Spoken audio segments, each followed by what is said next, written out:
So, if you remember, I did not really like Star Wars Aftermath. I have 2 videos out that have me trying to rationalize and be like, maybe I'll like this. Well, I like this element, but in the end, I didn't really like it. That being said, here comes the review for Star Wars Aftermath Life Debt.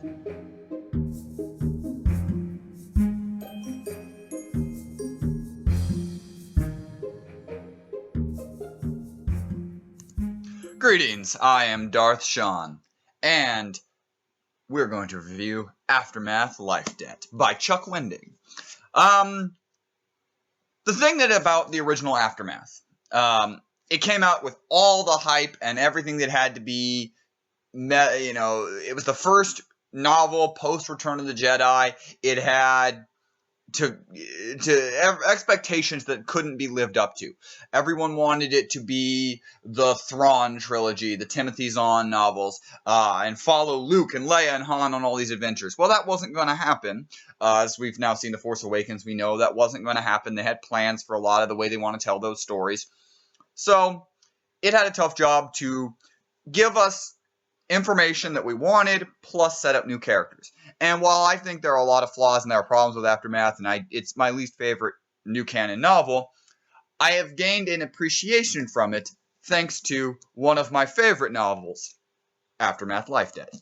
Chuck Wendig does a great job in this novel, which I want to give him all the credit, because I talked about how he was a bad writer and I didn't like his work in the first Aftermath.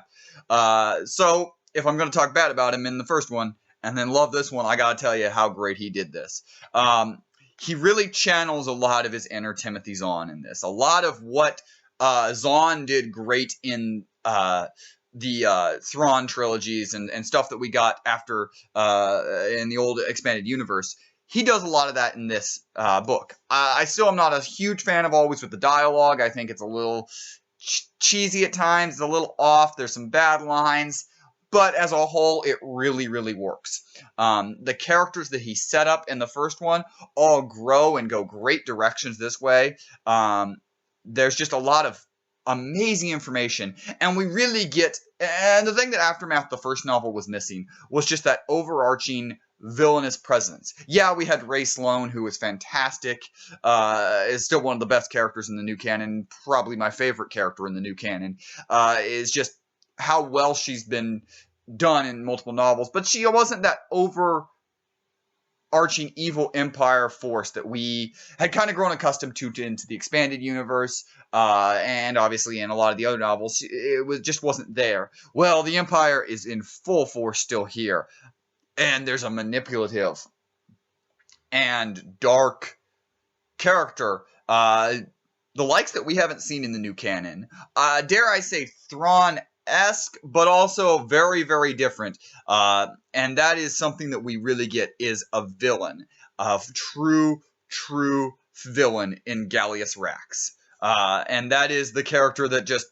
He's creating this plan, and we know it's going to eventually end to the end of the Empire, but does he tie to the First Order later on, as we saw a little bit in Bloodline, or, obviously in Force Awakens, and go further on?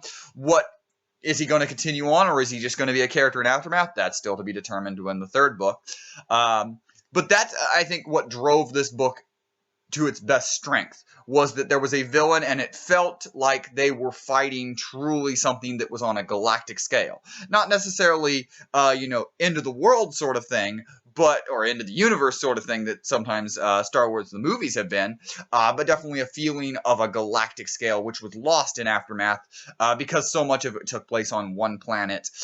So much of it just took place in a concentrated group, and even though we had a lot of the other side characters, a lot of the other, little intermissions in the first novel, they all just kind of felt like little off-puts, little things, and didn't feel like the overarching story. This feels connected, big, and it just really is a great read. It's a page-turner. It's something you just don't put all down. The characters from the original Aftermath. Ten Men, Snap Wexley, Nora Wexley, Senjir Rathvelis, Jazamari, the Zabrak bounty hunter, and John Burrell are back to form kind of this little team that has been hunting down high-ranking Imperials that have kind of abandoned their post and bringing them in and gaining information, eliminating threats at different levels. And they've been doing that for a little bit. Now they go off on one big mission to find Han Solo. And that's kind of what I think makes Life Debt better, is we get the characters that we've been introduced to, and they feel like they're growing and they're better in this novel, better written, I think, as well, just because there's just so much that growth that a lot of them go through. Because we've seen Snap Wexley in Bloodline and in The Force Awakens. It feels like his growth. We're like, oh, he's getting to this place. He's no longer necessarily just this whiny kid. There's a lot. There's a lot of growth as he gets from the kid to this resistance fighter. We see Nora's growth as a parent, but also just as what she wants to do in this galaxy, as a wife, as everything that has happened in her life in this galaxy. We see Jazamari deciding, is the bounty hunter life really for me? Sinjir is a wonderful character, also one of the first real openly gay characters in the universe. As he grows and he decides, who is he? He was an Imperial loyalty officer and did terrible things. Is he a good guy? Is he a bad guy? And wrestling with those things throughout the whole novel. And then actually even John Burrell, who was just basically thrown into the last movie as just kind of the meathead grunt, actually has some growth in this movie. He's still the weakest of the characters, but he actually had some growth in this book, and that was really nice to see. They all grow and they all move, but they interact with characters we know and love.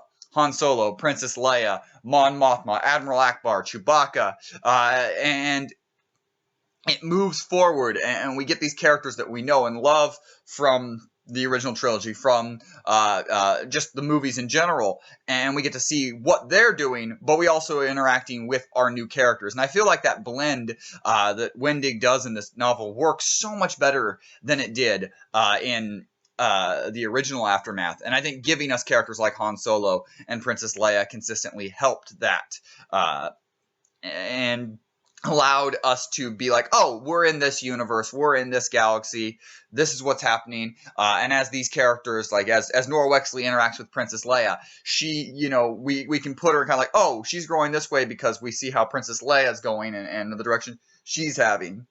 We see how a lot of the characters, like Jazamari goes, a lot of times mirrors with what Han Solo's doing. And we kind of get like, oh, that's the growth that she's going through. I love just the way the characters just were built into this novel and just how they grew, which is something I didn't feel like they really did in Aftermath. I'm sure they made changes, sure they got from beginning to end and did things, but they really feel like they grow in this novel. And that is something that just was missing in the first. And of course, with it being titled Life Debt, you got to expect there's got to be something to do with Wookiees. And it does talk about the life debt, not quite as much as, say, maybe the expanded universe went to, but it does talk about the life debt and how it's tied to Han, how it's tied to Leia, and just everything with Chewbacca. But really, a lot of this is about them rescuing Kashyyyk.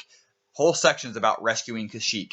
And that is very interesting stuff. I even feel like kind of the scene of the bleakness of Kashyyyk was so much better in this novel than it ever was in a lot of the expanded universe, and how terrible the Empire was to the planet and the Wookiees in general. And we really see that in this book, and that's really cool. I love the balance of the Empire and how there's all of the infighting of the Empire, how there are actual factions like what is running over Kashyyyk that still are perpetuating that the Emperor is alive, and there are people in the Empire on that planet that still believe the Emperor is alive, and how disjointed it is. And then you see the guiding hand of Gallius Rax as he starts to unite the Empire back together for one final stand at the Battle of Jakku, which we'll get in Star Wars Aftermath. Empire's End. I mean, we've seen how the battle ends. If you've read Lost Stars, you know how the battle ends. But we're going to get that kind of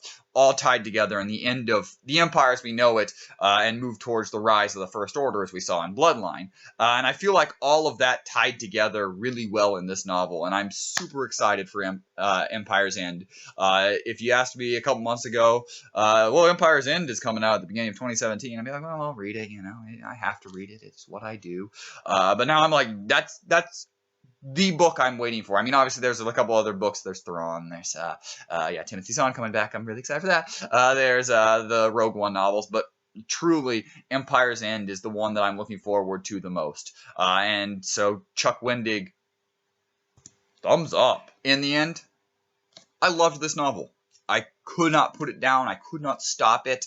I just wanted to get all the information. It still has little issues here and there, but even the intermissions are better in this. They're few and far between. There's a couple that completely take you out, but they're really interesting information that's in them. Things like what happened to the Rancor trainer on Tatooine, which also gives us another look of the guy in the Mandalorian armor, and what's happening on Tatooine after the Hutts are gone. We get a look at the introduction of the BB units, basically. We get very interesting continuation of the weird black cloaked figures and red lightsabers, and how that's all happening. We get kind of an idea of the politics in this one so much better. I talked about that in my Bloodline review. I love getting the politics of this universe, and with Bloodline and Life Death, we kind of understand the New Republic standing. We understand the flaws that it had. We understand what it's trying to do, and just how powerful Mon Mothma is in what she's trying to accomplish, and how she is the one that can accomplish a lot of it while the rest of them can't. Where Leia's going, where Han's going. This book had just so much information and so much really interesting story. And I've talked already 12 plus minutes about how much I loved it, and I have barely even mentioned Ray Sloan, who is moved up to Grand Admiral Ray Sloan in this novel, and she's such an amazing character, and her depth and her love of the Empire and what she does throughout this book. It's such a great character that started in New Dawn and continues to move throughout the canon, and it's great how we've seen her appear throughout these books, and Wendig's done a great job with them. So check out Aftermath Life Debt if you haven't already. If you haven't read the first Aftermath, read it quickly, and then get into that Life Debt, because that is where all the good stuff starts. So what do you guys think? Did you guys like Life Debt?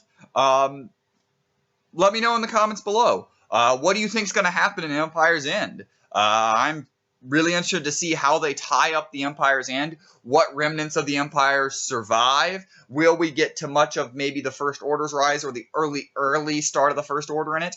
So much is going to be answered when that book comes out in early 2017. And as always, I am Darth Shawn. May the Force be with you. Always.